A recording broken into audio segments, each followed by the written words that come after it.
Good afternoon. I'm Dan DeRose with 19 News Now in our digital studio. I want to bring you a news conference that's happening right now. It's a joint news conference between Dayton Police and Riverside Police. Last night they had a suspect who was wanted in a stabbing who jumped into an officer's SUV and tried to escape. I'm going to show you some of that video here because the problem is in the attempt here that he got you can see the officer saying, get out of my car, get out of my cruiser. The suspect in the stabbing is already in the driver's seat. He is going to take off here shortly and unfortunately is going to lead police on a chase that hit several cars. You're going to see the destruction here coming up. He's accused of killing 2 children during this chase. 10 others were injured. You can see the absolute sheer amount of destruction that happened because of this. The chief, I believe, is speaking right now, so we want to get you into the news conference with the latest details. Lloyd Walters sitting on the steps, bleeding from wounds to his head, face, arms, and chest. Mr. Walters stated that his son, Raymond Walters Jr., had stabbed him, took off in his black 1999 Chevrolet truck.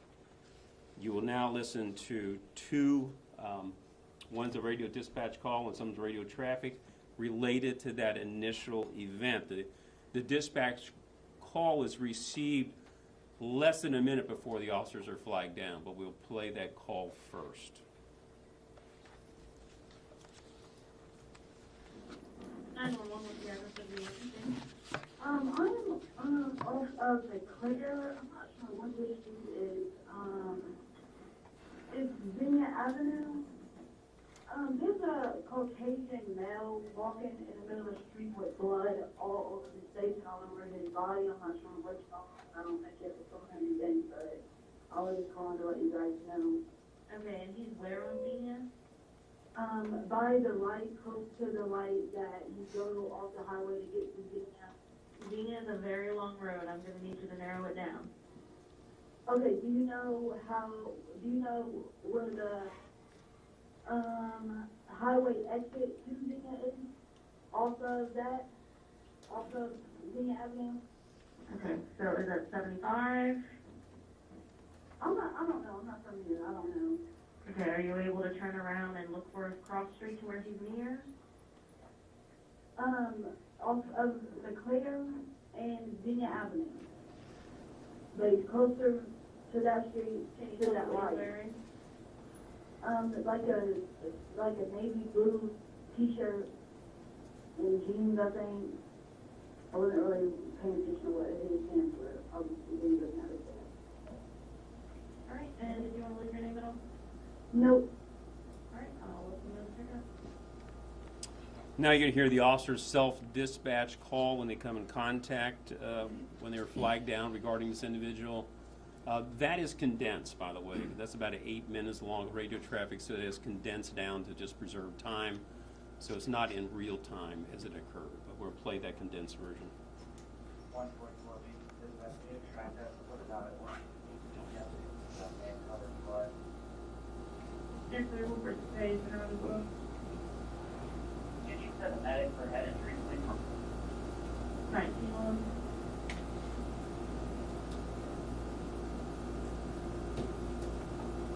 Dispatch, can you turn the quick, please?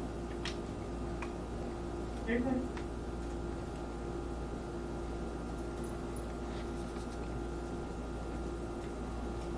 Dispatch, James, call type for stabbing. East Block Road, be on the lookout for Raymond Walters Jr. He's going to be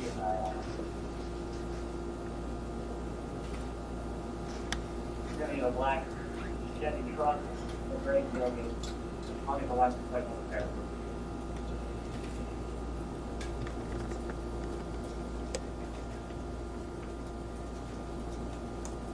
one 40 recruitment damage. Yeah. And one your death.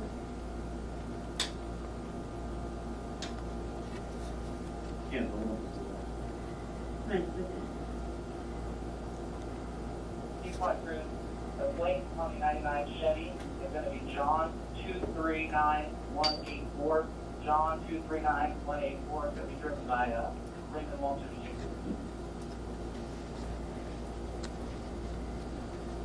1468 dispatch, do we have any crews on out here? You're clear. East Line Group to be advised that it will not be headed north on Street.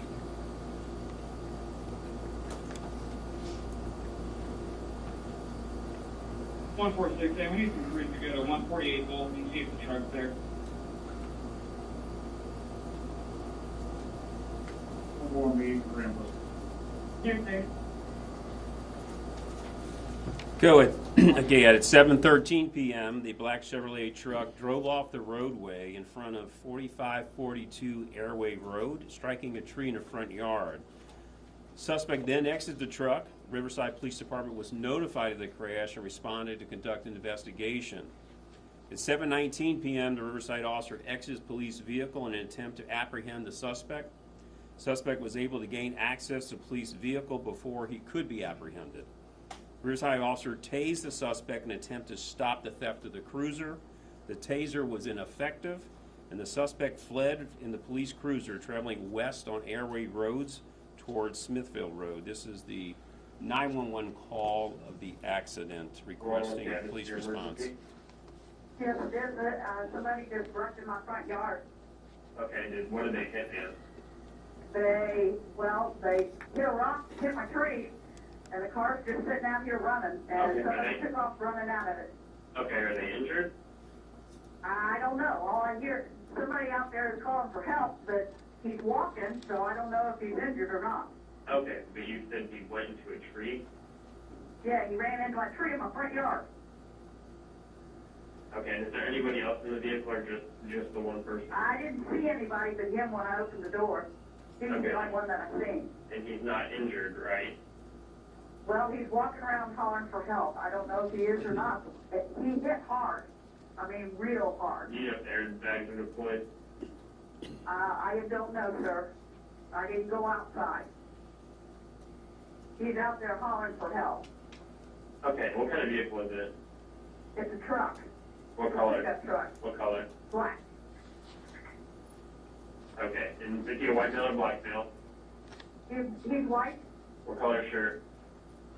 He didn't have one on. Okay, alrighty, what's your last name?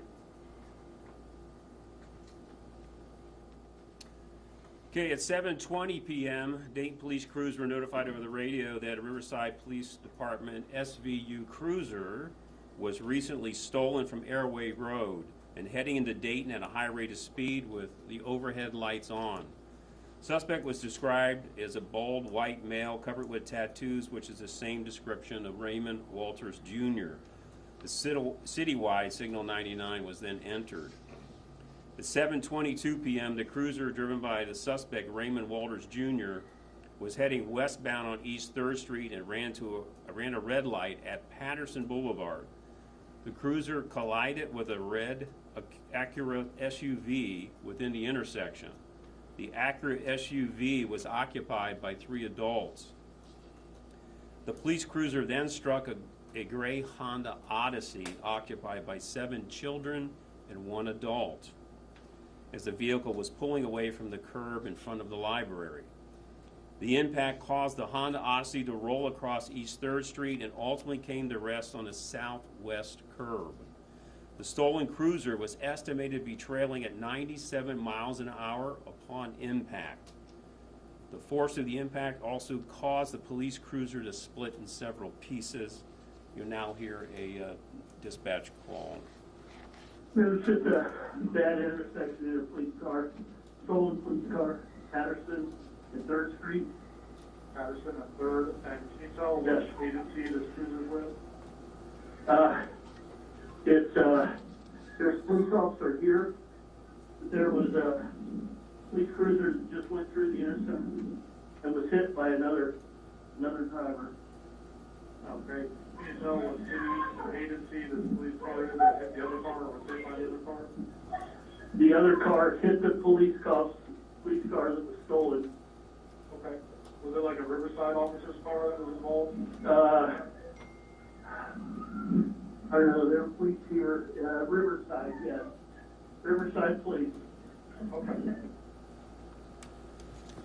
Dayton police officers arrived on the scene and used counterforce that was to actually take Mr. Walters into custody, so he's non-compliant upon our approach to him. Total of 12 removals were made from the crash site by Dayton, Harrison Township, and Kettering medics to Grandview, Miami Valley, and Dayton Children's Hospital. Dayton Police Department homicide detectives, special victims unit detectives, and crash reconstruction unit detectives responded to the scene to conduct the investigation. Now present you a timeline. Most of that has already been in my narrative, so I will not repeat it other than indicating that medics entered the scene at 7:28 p.m., 6 minutes after the crash was reported to have occurred. I'll let you look at that timeline just briefly.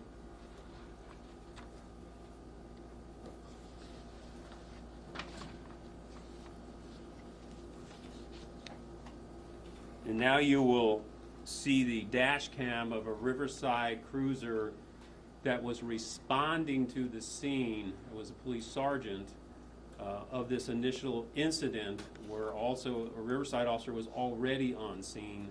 You will see the Riverside vehicle, which is now under the control of the suspect, driving backwards at a high rate of speed. You'll see a collision occurs, which disables the police sergeant's SUV, ending any potential to pursue that vehicle. So I direct your attention to one of these screens to see this in-car camera video.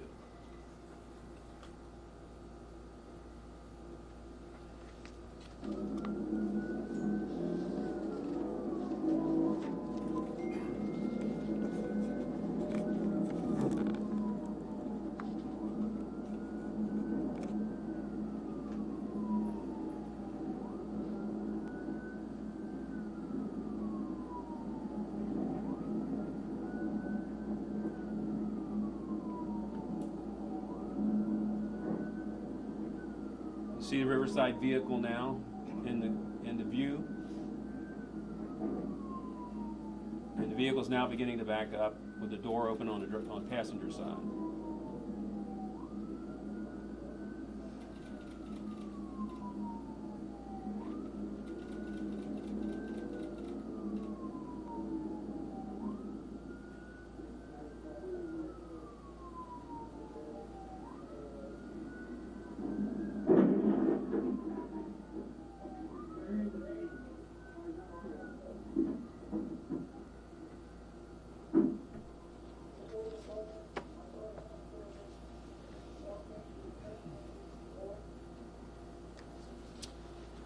Next slide is going to provide you a scene overview of these three related events. The first was at 116 Xenia Avenue.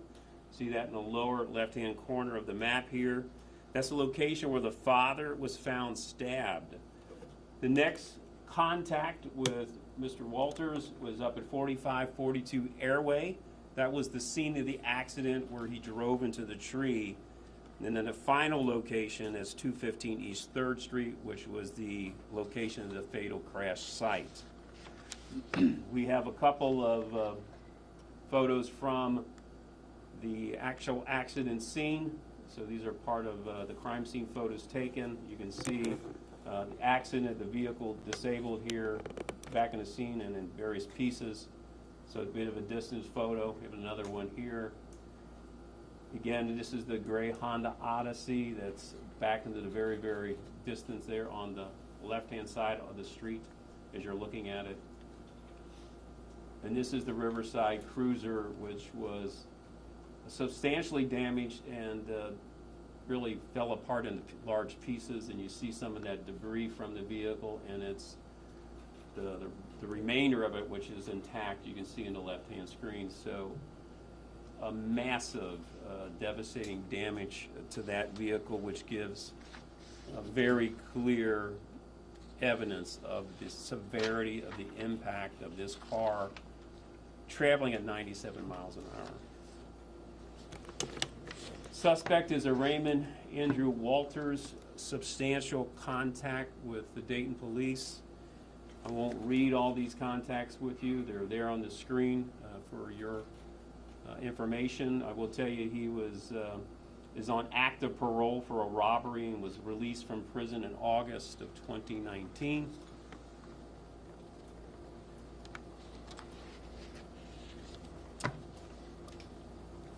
As of Tuesday morning, a total of 2 children lost their lives in the crash. The third remains in critical condition. The remaining 8 individuals have either been treated, released, or in stable condition. Homicide detectives will be meeting with the Montgomery County Prosecutor's Office to present murder charges and other related offenses on Raymond Walters Jr. This is an incredibly tragic event for our city, particularly for the families impacted, and I ask you keep them in their thoughts and prayers. Now I'll answer what questions I can, and Chief Robinson will come up here to the podium too if you may have some questions for him. Can we put the suspect's picture back up there for us? Yes, can we put the suspect's picture back up, please?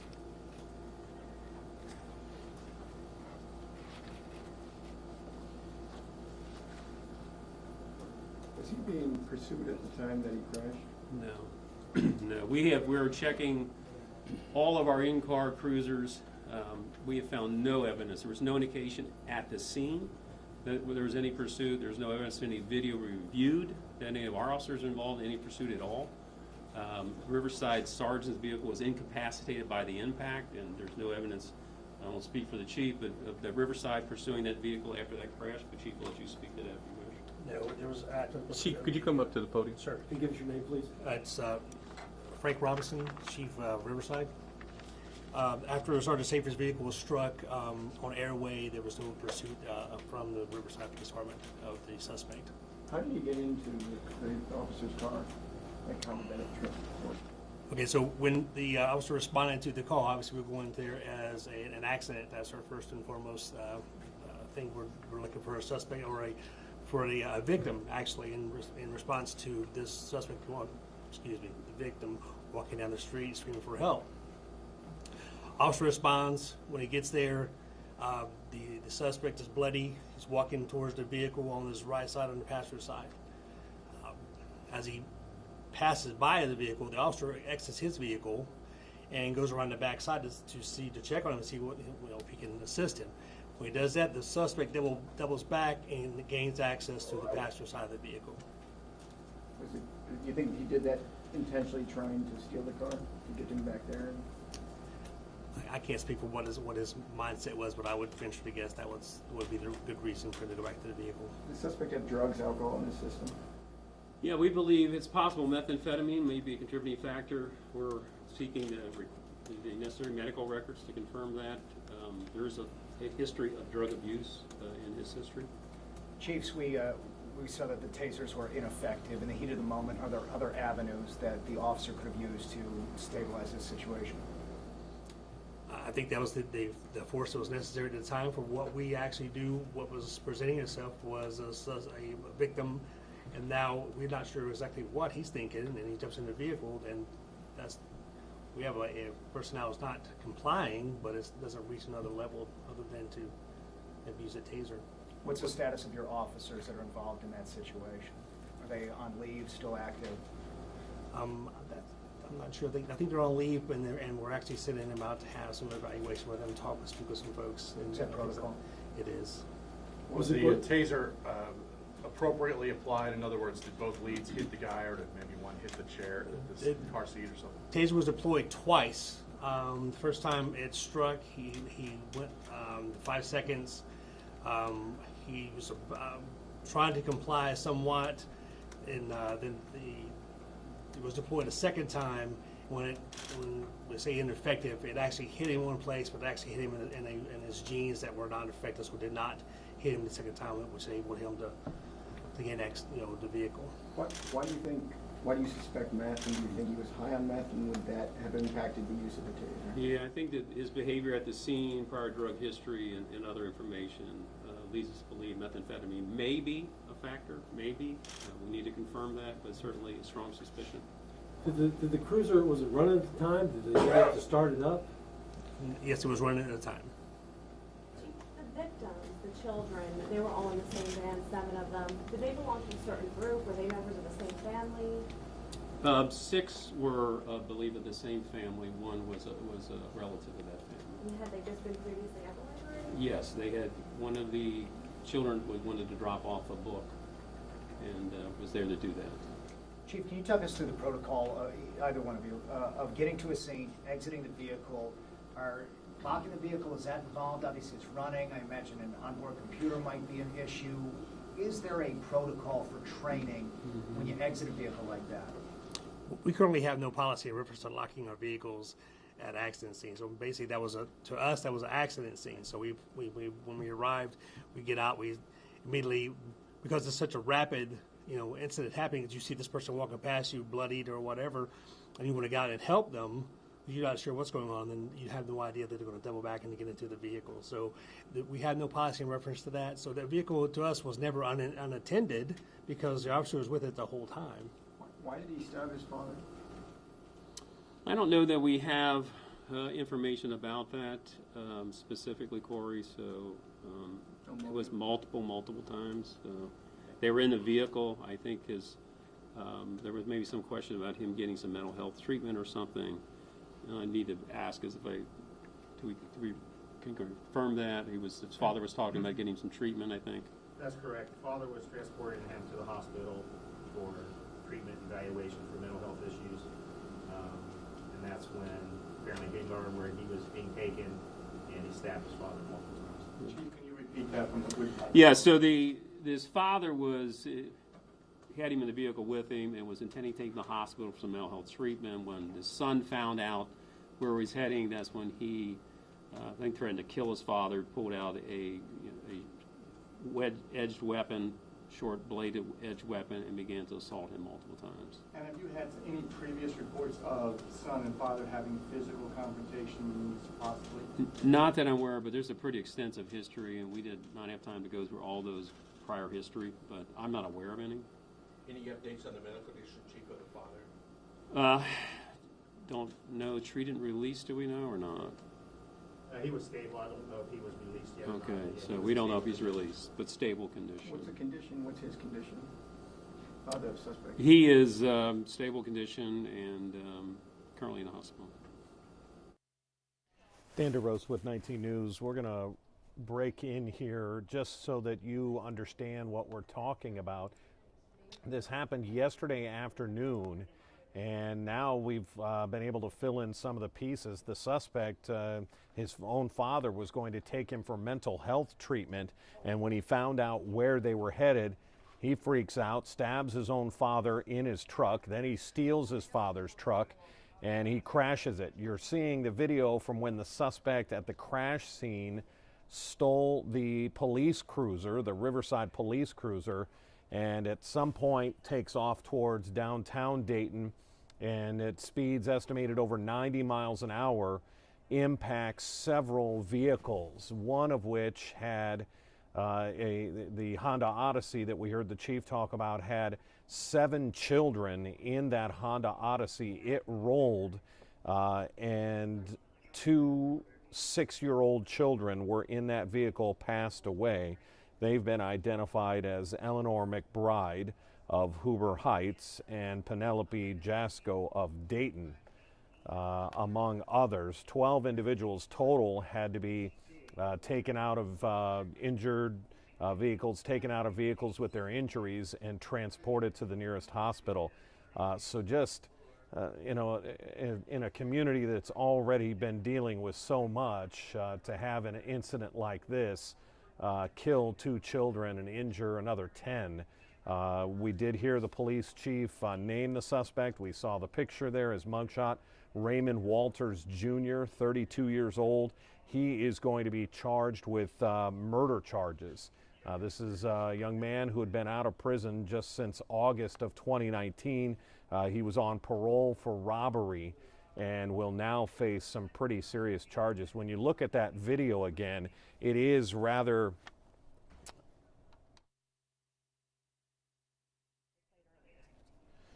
when you look at this, that we hear the taser had no impact. They tried tasing him twice. The second time, there's 2 metal leads. They kind of have hooks on them, and they need those hooks to get as close to skin as possible. And apparently, according to the chief, one of the hooks went into his jeans on that second try, and really just did a substantial amount of damage. I'm going to play for you again the video of this is a Riverside officer who is responding to the scene of that accident. Remember, at this point, he's been told that there is a truck, a black truck, that has hit a tree. He wasn't very far away, as you're about to see. He's going to pull up on this. What he didn't know, or would come to find out, was that the suspect had already jumped into another Riverside police officer's cruiser. He's coming up on it now. You see the flashing lights there. He's going to come right up on the incident where the suspect is in the vehicle. He is now going to proceed to try and take off. And this chase is short-lived because you're going to see the suspect here make a maneuver. He's going to go through a yard. He's going to clip a car right here, clips that blue car. The officer is going to wait for him to come back out on this road when bang, he himself is hit by that suspect, and that disabled this officer's cruiser. So there is really ostensibly no chase at this point. No one is chasing that suspect in the police cruiser because the only one that could have was the officer with the disabled vehicle right there. And it's shortly at the top of that hill as it gets into downtown Dayton that massive collision happens going more than 90 miles an hour.